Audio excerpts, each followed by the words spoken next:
The morning of March 22nd, 1945, breaks gray and cold across the Rhine Valley. The time is 6:47 a.m.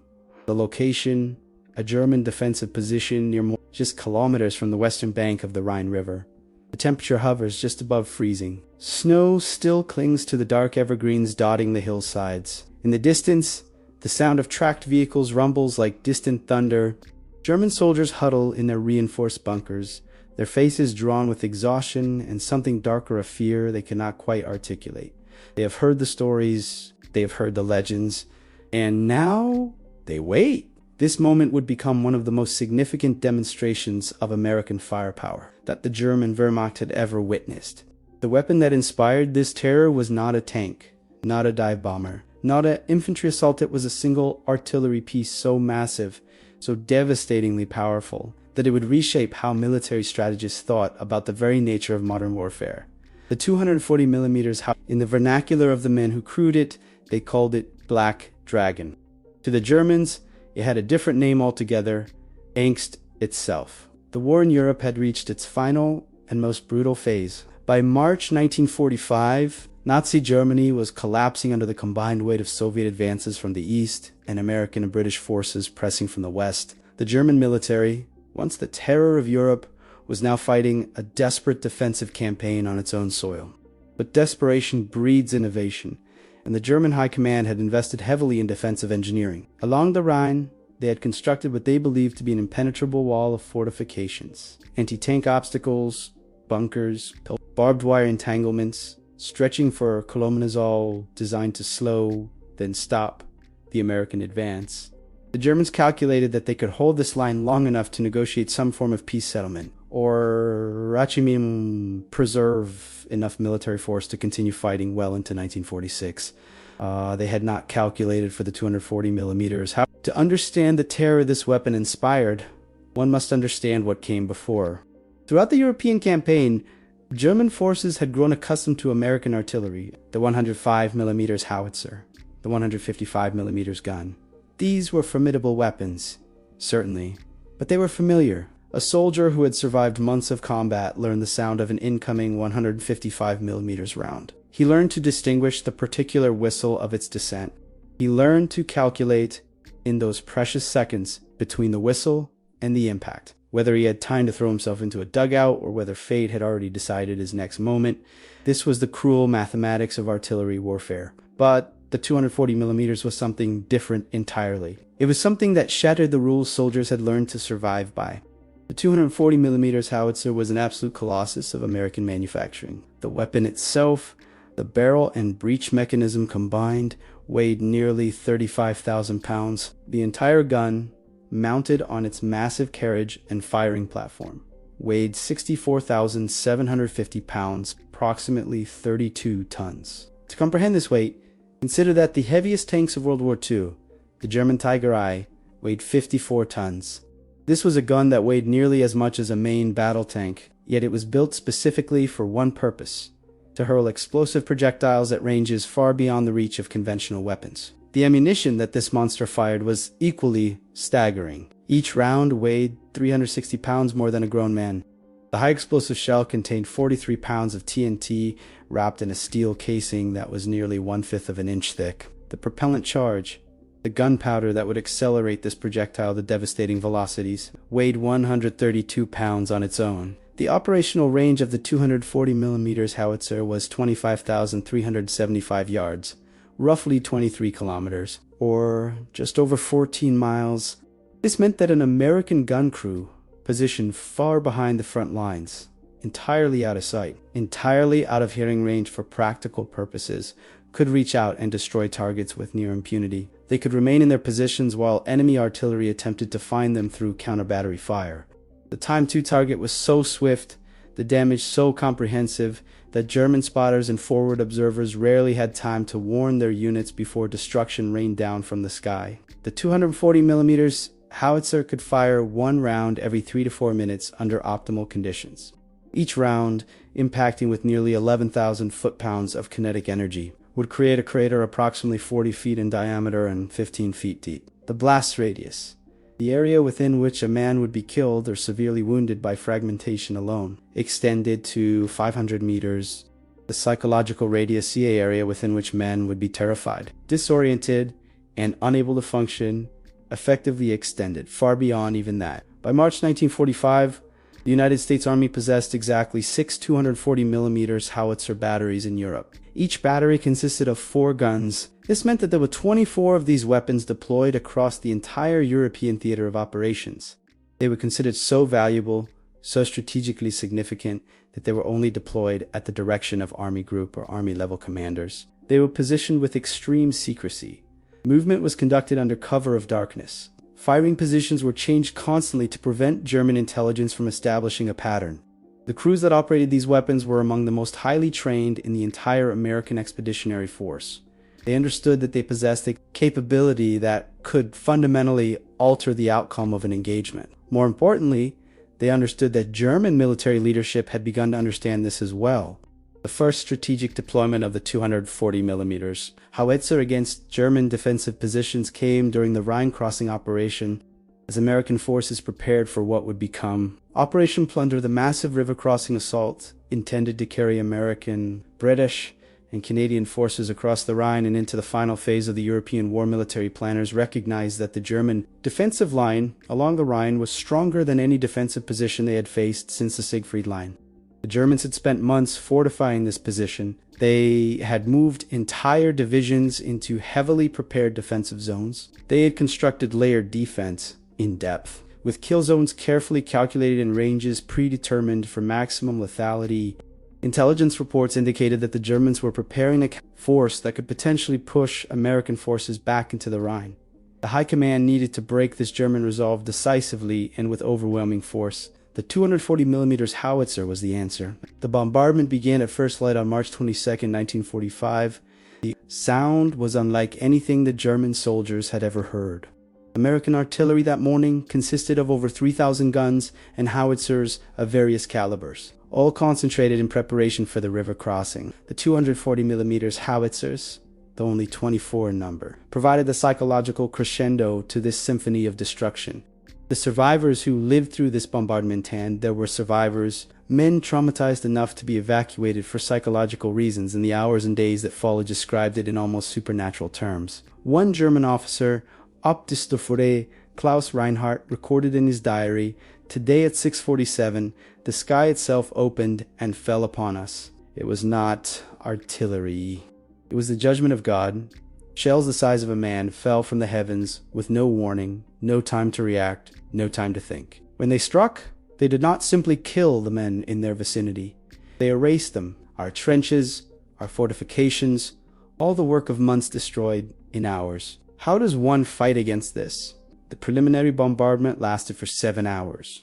During this time, the 240mm batteries alone expended a total of 412 rounds. This represented an astonishing concentration of firepower. Consider the mathematics.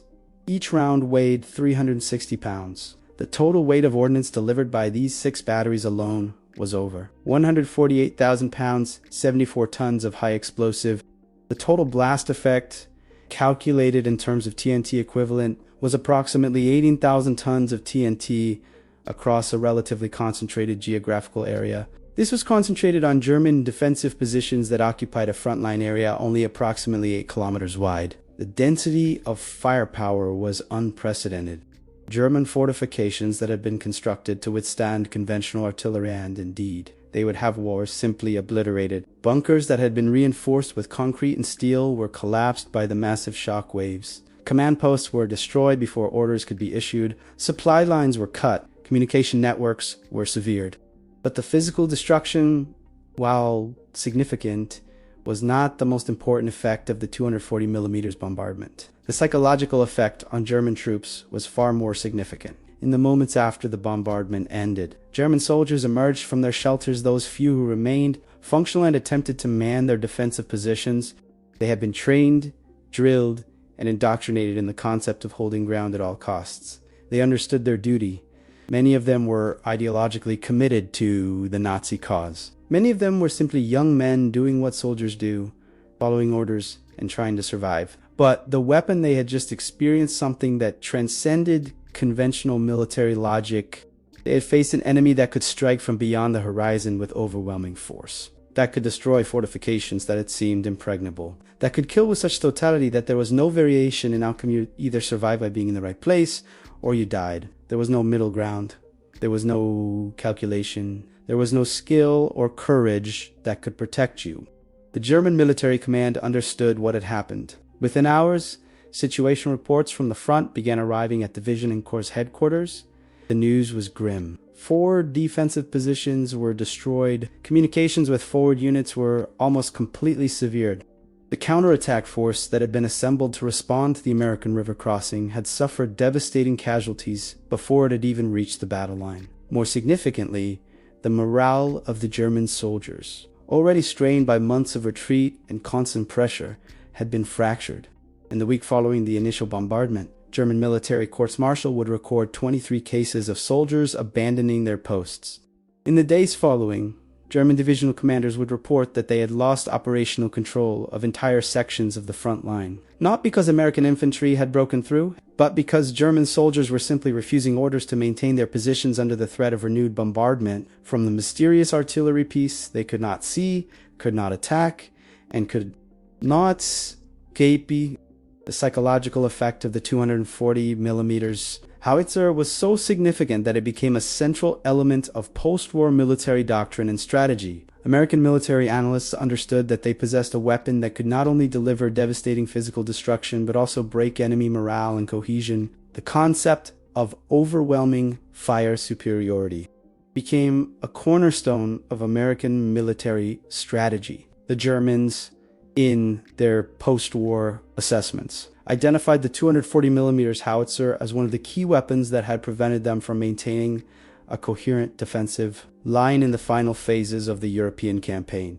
Field Marshal Erwin Rommel, in his final tactical assessment written just days before his forced suicide in October 1944, had warned the German High Command that the moment when the Americans deploy massed heavy artillery at strategic points will be the moment when the war is truly lost. Not in terms of equipment or manpower, but in terms of the will of the soldiers to continue fighting.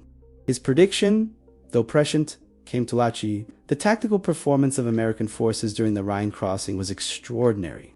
The preliminary bombardment, culminating in the devastating strikes from the 240 millimeters howitzer, so thoroughly disrupted German defensive preparations that when American assault forces crossed the Rhine on the night of March 23rd to 24th, they encountered relatively light resistance in many sectors. Where they did encounter organized resistance, it was quickly overcome by American infantry, supported by armor that could now cross relatively safely because the German anti-tank defenses had been destroyed or abandoned. Within 48 hours, American forces had established a secure bridgehead on the eastern bank of the Rhine. Within 1 week, over 300,000 American soldiers had crossed the river. German forces were unable to mount any meaningful counter. The Rhine crossing, which military planners had feared might become a catastrophic bloodbath comparable to the worst battles of the war, instead became a demonstration of overwhelming American superiority in firepower, logistics, and coordination. The operational career of the 240 millimeters howitzer in World War II was relatively brief. These weapons were only deployed in significant numbers in the final 6 months of the European campaign. However, their impact was disproportionate to their numbers. In total, the 6 American 240 millimeters batteries in Europe expended 3,847 rounds during the campaign. This represented the destruction of approximately 1.39 million pounds of explosive force, equivalent to 139 million foot-pounds of kinetic energy. The casualties inflicted by these weapons were difficult to calculate precisely, but post-war German military records suggested that German forces suffered nearly 8,000 casualties directly attributable to 240 millimeters bombardments, with another 12,000 to 15,000 suffering serious psychological trauma and combat ineffectiveness following such bombardments. But the true legacy of the 240 millimeters howitzer extended far beyond World War II. American military planners, having discovered the psychological and tactical advantages of overwhelming firepower concentration, made it a central principle of Cold War military doctrine. The concept of massed artillery support became a defining characteristic of American military strategy throughout the Korean War and Vietnam War, The weapons that emerged in subsequent decades increasingly powerful had rocket artillery systems and eventually precision-guided munitions all trace their conceptual lineage back to the revolutionary impact of the 240mm howitzer in 1945. Modern American military doctrine, with its emphasis on overwhelming fire superiority and the application of concentrated firepower to achieve military objectives, has its roots in the lessons learned by American commanders who wielded the 240mm in the final months of the European campaign. The soldiers who crewed the 240mm howitzers understood, even in the moment, that they were participating in something historically significant. These men, drawn from every region of America, from small farms in Iowa to the bustling streets of New York City, had been trained to operate one of the most sophisticated pieces of military equipment that had ever been produced. The mechanical expertise required to service a 240mm howitzer was considerable. The mathematical precision required to calculate firing solutions was demanding. The physical strength required to move ammunition and service the weapon was exhausting. These crews typically consisted of 11 men, a gun captain, a gunner, an assistant gunner, a breech operator, 2 ammunition handlers, 2 powder handlers, a toolkit operator, and a driver. Each man had specific responsibilities. Each man understood that the accuracy and effectiveness of the weapon depended on every man performing his duties with precision. In interviews conducted years after the war, many of these men spoke not of glory or combat thrill, but rather of a deep sense of responsibility. They understood that the shells they fired were going to kill men. They understood that these were enemy soldiers, fighting for a cause most of them considered abhorrent. But they understood too that the firepower they delivered might spare American lives. One gun captain, William H. Morris from Kentucky, recalled in a 1982 interview, "We knew what we were doing. We knew that we were delivering death on a scale that was almost beyond comprehension. But we also knew that every German soldier who was killed or broken by our fire was one less German soldier who might kill an American boy. That was our duty. That was why we were there." The German military, for its part, was not passively accepting the devastation inflicted by American artillery. German engineers immediately began developing countermeasures. They experimented with deeper bunkers, with more elaborate protective fortifications, with new materials that might provide better protection against the massive shock waves generated by 240mm impacts. They developed new camouflage techniques designed to prevent American observers from spotting gun positions. They organized hunting parties, small units of elite soldiers who attempted to locate and destroy American artillery pieces. Some of these efforts were successful. One 240mm battery, the 61st Field Artillery Battalion, lost 4 crew members, killed and 7 wounded in a German infiltration attack in late April 1945. However, the fundamental problem that German military planners faced was that they had no countermeasure for the 240mm howitzer. They possessed no artillery piece that could match its range. They possessed no weapon system that could strike at an enemy gun position that was 14 miles distant. They could only endure the bombardment and attempt to rebuild their defensive positions after each American bombardment. This asymmetry in military capability was demoralizing in a very fundamental way. The final German counterattack in the West came in late March 1945, just days after the Rhine bombardment. German intelligence had identified the location of an American 240mm battery. This was a significant achievement, as American gun positions were carefully concealed and their locations were classified information. The Germans assembled a special assault team of 150 elite Waffen-SS soldiers, equipped with explosives and anti-tank weapons.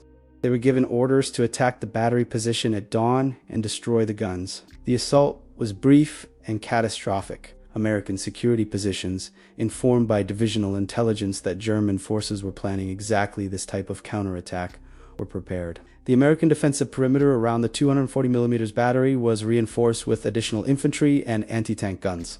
When the German assault force approached the battery position, they were caught in a carefully prepared kill zone. The resultant engagement lasted approximately 12 minutes. The German assault force suffered 87 killed and 32 captured. American losses were 2 killed and 4 wounded. More significantly, the 240mm battery remained operational. It fired its scheduled bombardment on schedule just 2 hours after the German attack was repelled. This engagement, though small by the standards of World War II, was symbolically important. It demonstrated that there was simply no effective countermeasure to the 240mm. It was not just a weapon. It was a statement about the nature of modern warfare and the overwhelming superiority of American military industrial capacity as the European war entered its final days in May 1945. The role of the 240 millimeters Howitzer became less significant simply because German forces were disintegrating and the opportunities for strategic bombardments were becoming rarer. However, the weapon remained in service and was immediately redeployed to the Pacific Theater for use against Japanese fortifications in preparation for the anticipated invasion of the Japanese home islands. The weapon would have played a significant role in what military planners believed would be the bloodiest invasion in American history.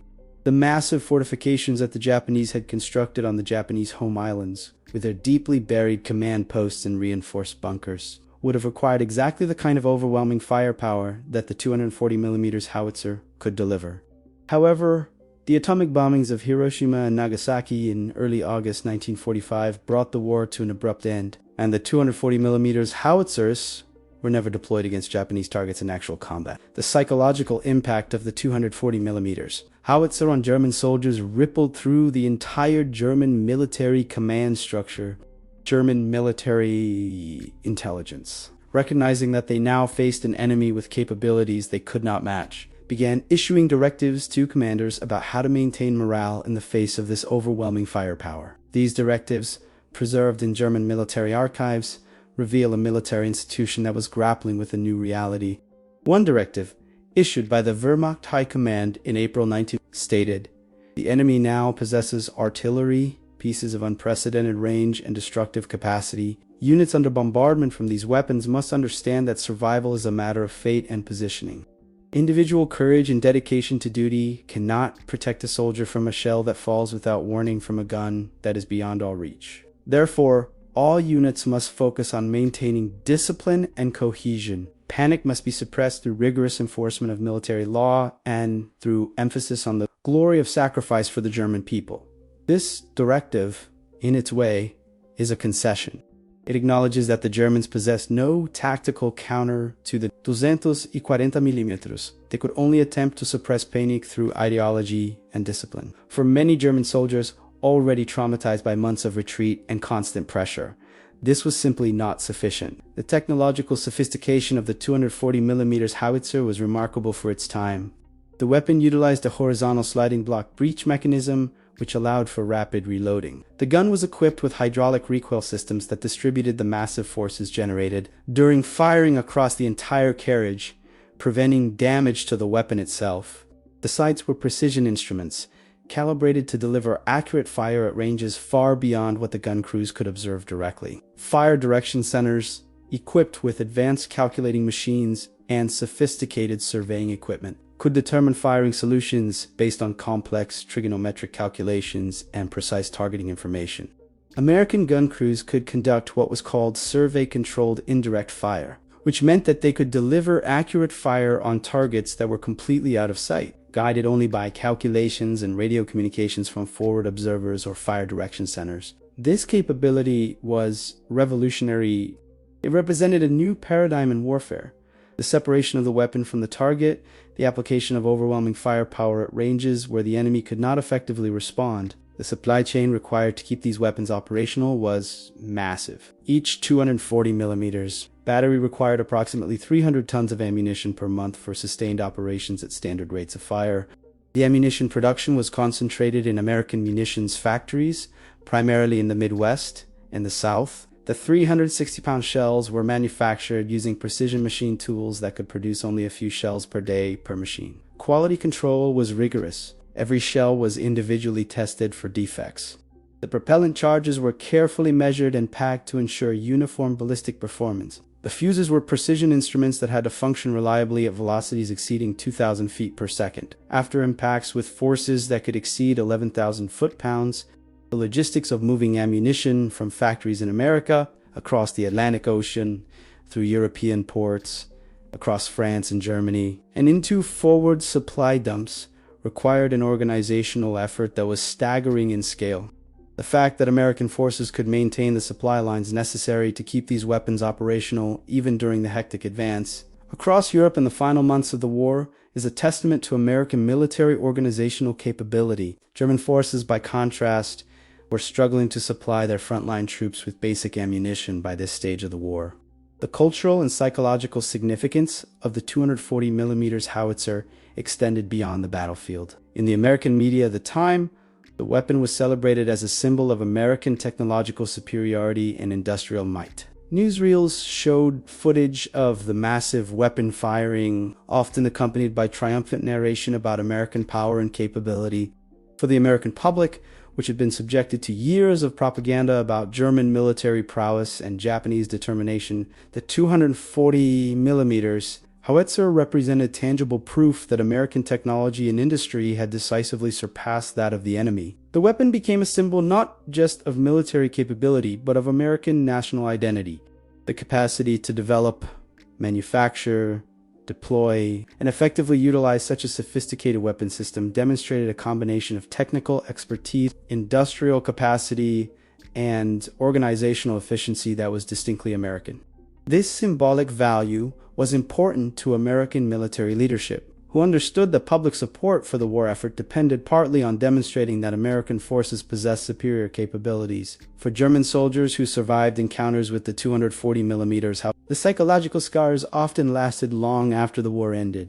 In interviews conducted decades later, many of these men spoke of the experience in terms that suggested genuine trauma. One German officer, Klaus Dietrich, who survived the bombardment at Mainz, recalled in a 1989 interview, "I have experienced many things in war. I have seen men die from bullets, from grenades, from anti-tank weapons, but nothing prepared me for the 240mm. The sound was wrong. The impact was wrong. It was as if nature itself had become hostile. I had nightmares about that bombardment for 30 years. Even now, at my age, certain sounds bring it back. I can feel the earth shaking beneath me. I can smell the explosives. I can see the faces of the men next to me in the instant before they disappeared." This testimony, echoed in many other accounts, speaks to the profoundly disorienting effect of experiencing bombardment from a weapon that operated at a scale so far beyond normal human experience. The legacy of the 240mm howitzer extends to modern military operations. Contemporary artillery doctrine in the United States military traces its conceptual lineage directly to the lessons learned with the 240mm in World War II. The emphasis on massed firepower, on overwhelming the enemy with concentrated artillery, on achieving fire superiority as a prerequisite for other military operations, all of these principles emerged from the experience of deploying the 240mm. The weapon demonstrated that artillery, far from being a supplementary arm of military force, could be the decisive element in a military operation. The 240mm howitzer showed that a small number of sophisticated weapons, properly positioned and supported by effective reconnaissance and communication systems, could exert an influence on military operations that was disproportionate to their numbers. This lesson shaped how American military planners thought about warfare for generations. The actual effectiveness of the 240mm howitzer in destroying German defensive positions was significant, but not as overwhelming as the terror it inspired might suggest. A careful analysis of the physical damage caused by the weapon shows that many of the most heavily fortified German positions, particularly those with multiple layers of defense and deep bunkers, could survive direct 240mm bombardments if they were constructed properly. However, the key to the weapon's effectiveness was not necessarily its ability to destroy every target, but rather its ability to disrupt, demoralize, and create conditions under which other American military units could operate effectively. The 240mm bombardments would not necessarily kill every German soldier in a defensive position, but they would disrupt command and control. They would destroy communications networks. They would kill officers and non-commissioned officers, disrupting the organization of German units. They would damage morale so severely that units would be unable to organize effective resistance. Then, when American infantry and armor attacked, they would face disorganized opposition from demoralized soldiers. This combination of massive physical destruction, psychological disruption, and tactical opportunity was the true source of the weapon's effectiveness. The accuracy of the 240mm howitzer was particularly significant to its psychological impact. The weapon was capable of achieving a circular probable error of approximately 200 meters at ranges exceeding 20 kilometers. This meant that half of the rounds fired at a given target would land within a circle 200 meters in diameter around the target, This level of accuracy, while impressive for the time, meant that many rounds would miss their intended targets, particularly if those targets were small in area. However, the massive destructive power of each individual round meant that near misses could still be effective. A 240mm round landing 200 meters away from a bunker would destroy everything in a wide radius around the impact point. It would collapse trenches, it would damage communications networks, it would shock and disorient defenders. This meant that the weapon did not need to achieve direct hits on small targets to be effective. It simply needed to land in the general vicinity of an enemy position to create significant disruption. The operational frequency of 240mm bombardments in the final months of the European War tells an important story. Analysis of 240mm firing logs shows that these weapons fired most intensively during the Rhine crossing in late March 1945, and during the subsequent advance into Germany in April 1945. As German forces disintegrated and defensive positions collapsed. The frequency of 240mm bombardments decreased simply because there were fewer organized German positions to target. By early May 1945, with German military forces in complete collapse, the 240mm batteries were being redeployed or deactivated in Europe. This pattern suggests that the weapon's utility was greatest against organized defensive positions where large numbers of German soldiers were concentrated. Against dispersed, disorganized forces, the weapon was less valuable. This insight was important for post-war military analysis and shaped thinking about artillery deployment in subsequent conflicts. The human toll of the 240mm howitzer was, in the final analysis, not as massive as the scale of the weapon might suggest. In total, over the course of its use in the European campaign, the 240mm batteries are estimated to have directly killed or wounded fewer than 20,000 German soldiers. This represented a significant percentage of the total casualties inflicted by American artillery, but it was not the dominant cause of German casualties during this period. Nevertheless, the psychological impact of the weapon was far greater than its actual casualty count. For many German soldiers, the 240mm represented something beyond mere military hardware. It represented the overwhelming technological and industrial superiority of the enemy. It represented a future that was inescapable and inevitable. It represented the end of hope. This psychological dimension was, in many ways, more important than the physical destruction. As the European war entered its final countdown, the reputation of the 240mm howitzer had become almost mythical in German military circles. Intelligence reports, captured documents, and prisoner interrogations all pointed to a weapon that seemed almost superhuman in its capabilities. The German military establishment was engaged in a disparate effort to understand and counter this threat. Military engineers conducted analysis of German defensive positions to determine what level of fortification would be necessary to survive a 240mm bombardment. The answer they reached was profoundly demoralizing. A completely subterranean position, with multiple layers of reinforced concrete at least 5 meters thick, would provide reasonable protection. However, such positions were prohibitively expensive to construct, required enormous amounts of labor and material, and would require complete abandonment of surface defensive positions that had been designed to stop infantry assaults and tank attacks. The German military faced an impossible choice: abandon the multi-layered defensive strategy that had been developed to counter American ground forces, or invest in constructing bunkers that would require the abandonment of surface positions. Either way, the strategic advantage lay with the Americans. The deployment of the 240mm howitzer in support of American operations represented a fundamentally new approach to military logistics and strategy. Traditionally, artillery had been positioned close to the front lines, ready to support infantry operations with rapid fire. The 240mm howitzer changed this paradigm. These weapons were positioned far behind the front lines, in secured areas where German counter-battery fire was unlikely to reach them. They operated semi-independently from immediate tactical operations, instead following operational plans developed at Army and Army Group level. This meant that American military organization had to evolve to accommodate this new weapon system. Fire direction centers became more sophisticated. Communication systems had to be upgraded to handle the volumes of targeting information. Forward observers had to be trained in new procedures for directing fire from weapons that operated at ranges far beyond normal observation distances. American military effectiveness improved not just because of the weapon itself, but because the weapon forced improvements in organizational systems, communication protocols, and tactical coordination. The contrast between American and German artillery capabilities in the final months of the European War tells an important story about industrial capacity and resource allocation.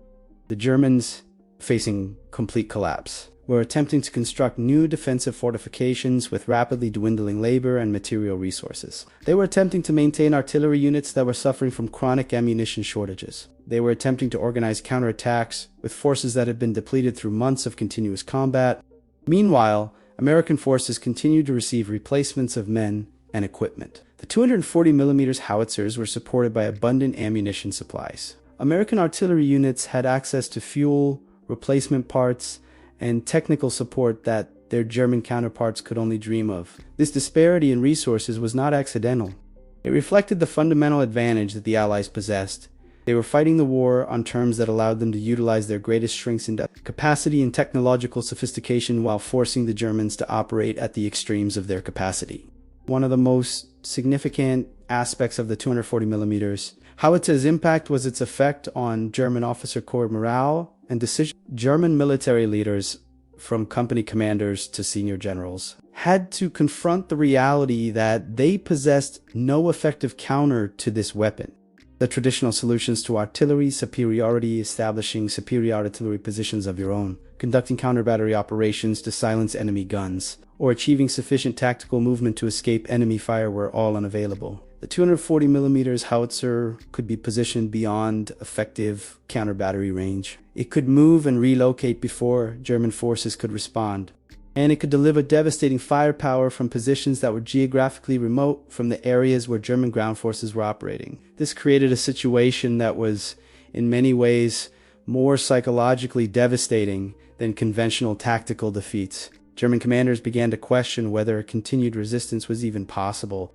Some senior commanders, including several division commanders, began submitting requests for relief from command or for authorization to surrender, citing the futility of resistance against overwhelming American firepower. These requests, preserved in German military archives, reveal the profound impact that technological superiority can have on military will. The maintenance and logistical support required for the 240 mm howitzer was extraordinary by the standards of the time. These were complex mechanical systems that required regular maintenance and careful handling. The recoil hydraulic systems required regular inspection and replacement of seals and valves. The breeches required careful cleaning to prevent corrosion and ensure reliable operation. The firing mechanisms, composed of hundreds of precisely machined components, had to be inspected after every 100 rounds fired. The ammunition itself required careful storage and handling. The propellant charges, composed of smokeless powder granules, could degrade if exposed to excessive moisture.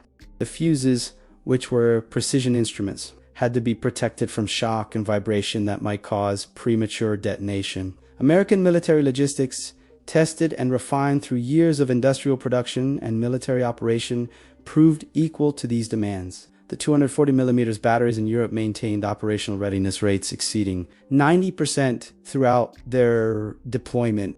German observers, noting the efficiency of American military operations, were forced to confront their own logistical shortcomings. German maintenance personnel, working with inadequate tools and spare parts, could maintain operational readiness rates of only 60 to 70% for comparable weapon systems.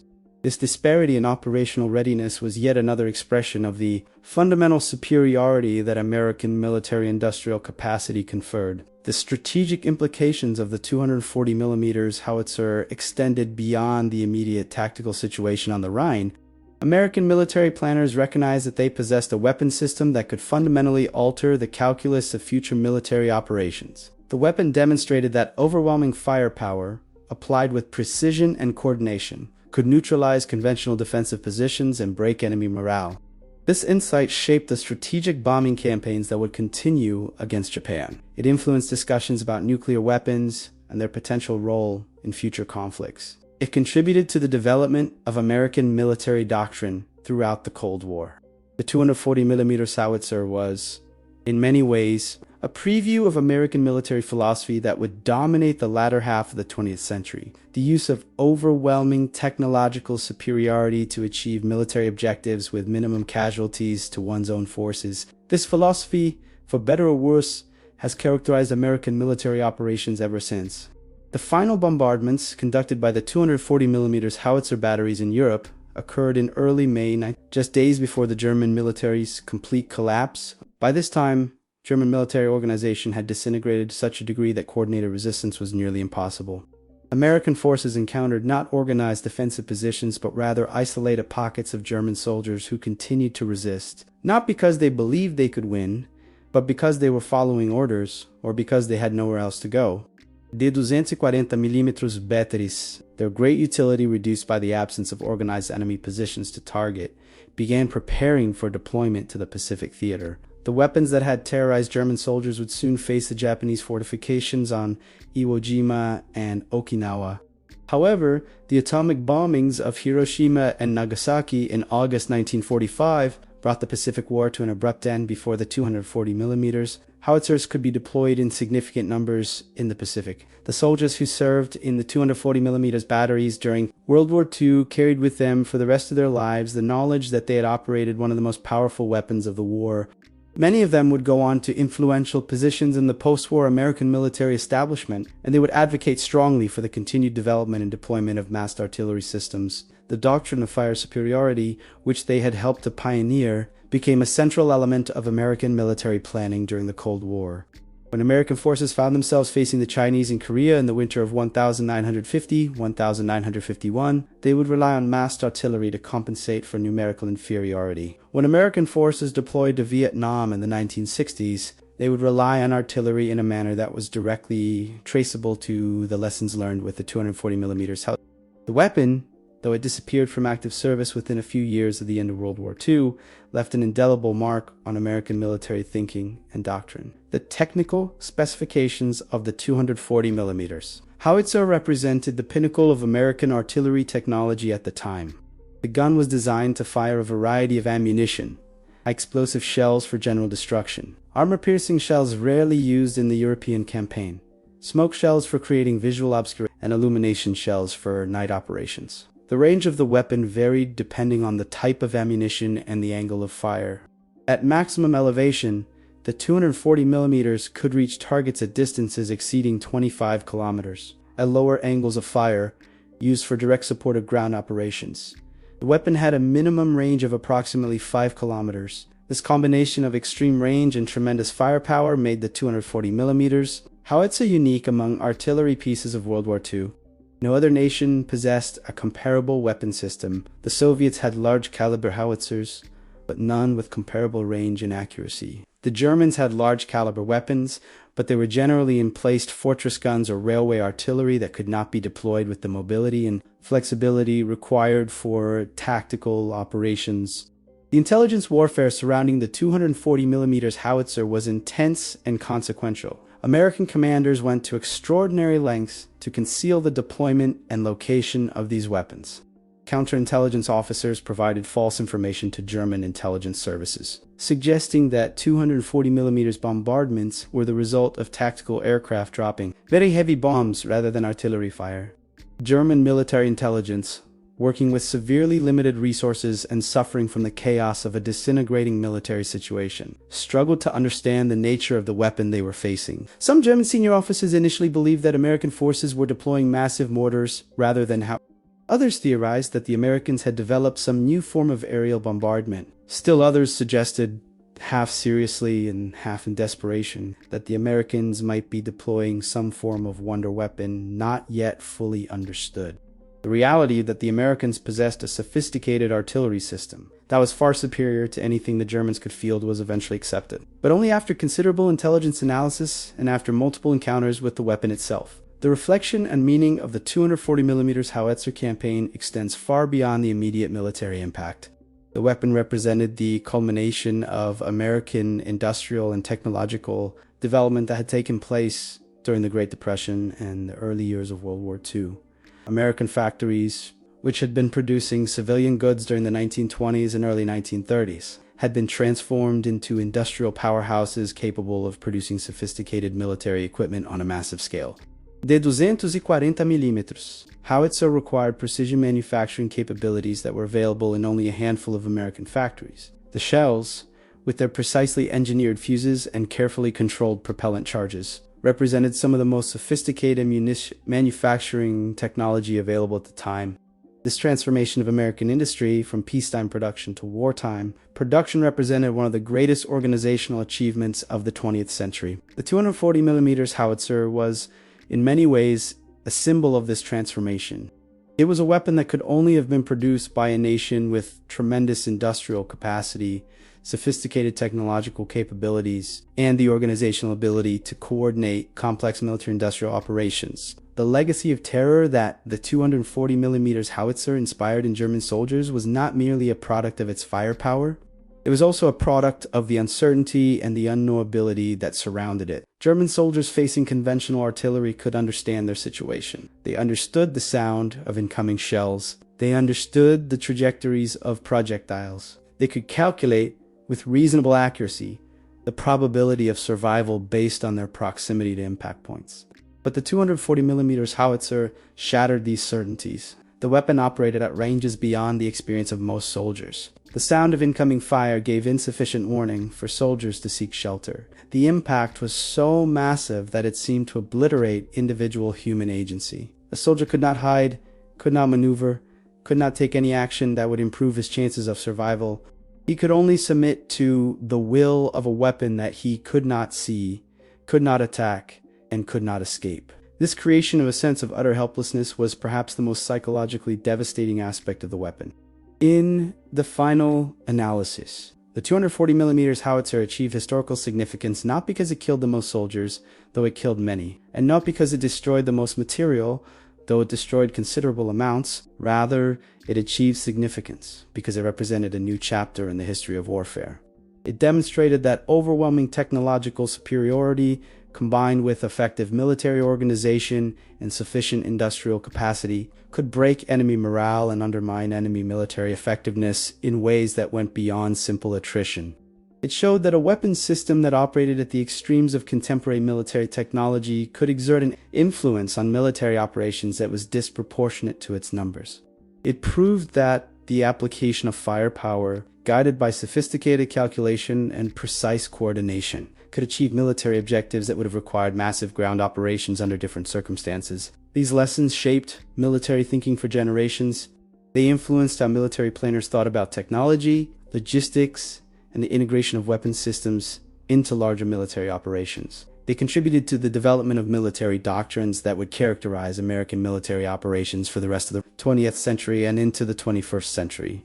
The sound of the 240 millimeters howitzer firing a deep, earth-shaking boom that could be heard from miles became synonymous with American military power in the final months of the European War. For German soldiers, the sound triggered an involuntary response.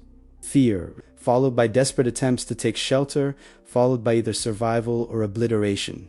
For American soldiers, the sound represented security, confidence, and the knowledge that their nation possessed weapons that could destroy the enemy from distances so great that the enemy could not retaliate. This psychological dimension, the association of particular sounds and sights with national power and military capability, is one of the most enduring legacies of the 240 millimeters. When American soldiers returned home after the war, they carried with them memories of operating or supporting this weapon. When historians examined the war in later years, they recognized the 240 millimeters as a significant innovation in military technology. When military planners developed doctrines for future conflicts, they incorporated lessons from the 240 millimeters bombardment. The weapon's impact extended far beyond the battlefield into the realm of historical memory, military doctrine, and the way that nations conceptualize the relationship between technology and military power. The final testament to the significance of the 240 millimeters howitzer comes from the German military historical records compiled after the war. German officers, analyzing the causes of their military defeat, identified the 240 millimeters howitzer as one of the key factors in their inability to maintain coherent defensive positions in the final months of the war. They recognized that the weapon had fundamentally altered the parameters of defensive warfare. They understood that future military conflicts would need to account for the possibility of attack from weapons that operated at unprecedented ranges and with devastating accuracy. German military theorists, working in the post-war period, incorporated these lessons into their military analysis. These analyses were studied by Soviet military planners, and concepts derived from German analysis of American artillery superiority influenced Soviet military doctrine. In this way, the impact of the 240mm howitzer rippled outward, influencing military thinking across the world. Even in nations that had not directly experienced bombardment from the weapon itself, the men who crewed the 240mm howitzers during World War II, now mostly deceased, represented a generation of Americans who participated in one of the most significant military operations in human history. They were citizen soldiers who had been transformed through military training and experience into operators of sophisticated military equipment.